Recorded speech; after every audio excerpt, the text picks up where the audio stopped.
Na guys, papakita ko sa inyo yung aking papaya na nag-iisa. So, ayan, namumunga pa yung lalaki pa yan. Lalaki pa yan. Yay! Yay! Ang nag-iisang ikaw. Akala ko lalaki pa siya eh. Ganyan na talaga siya kalaki, guys. Di bale ito pag lumaki na yan. Lalaki ito ng gusto. So marami pa siyang bunga. Marami pa siyang bunga, guys. Ay, ang laki nitong isang to. Ay, kakatuwa. Pwede ko na siyang kunin.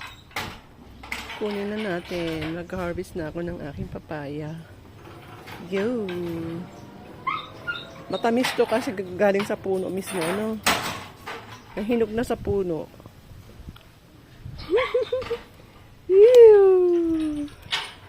Yes. Ayan. Nakuha ko na. Ayan na, guys. May papaya. Sweet, sweet, sweet papaya. Diba? Sweet, sweet, sweet papaya. Yan. Sweet, sweet, sweet papaya yarn sa aking garden. At ipapakita ko pa sa inyo ang aking bunga ng mga mangga ko. Ayan.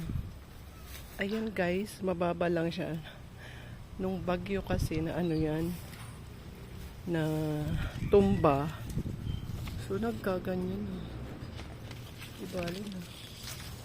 At least namumunga pa siya, oh. Ayan.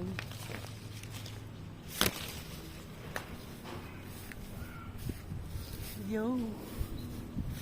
Yes, yes, yo. Yo. Yes, yes, yo. Hala, nahihinog yung isa. Kukuhanin ko na rin. Hala. Oh.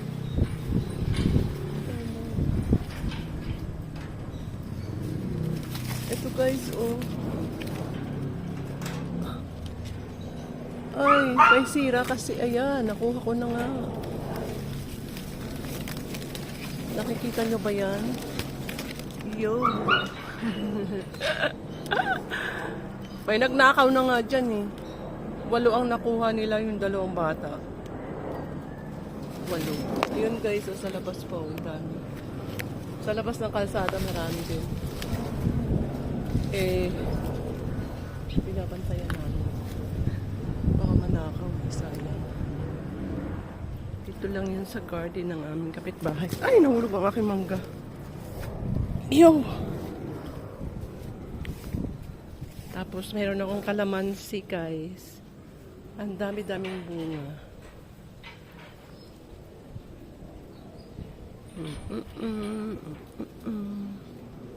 Daming bunga ng kalamansi ko, kaya lang maliliit.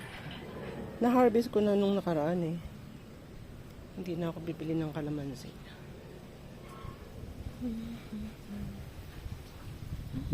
Awa ng Diyos, itong isa kong mangga. Hindi pa namumunga.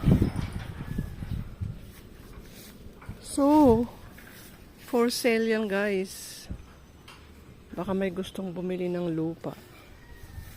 Binibenta namin. Ayan. Hindi pa namumulaklak ito. Baka July. Ay, ngayon dapat. Dapat namulaklak na ito eh. Baka mga August pa itong isang to.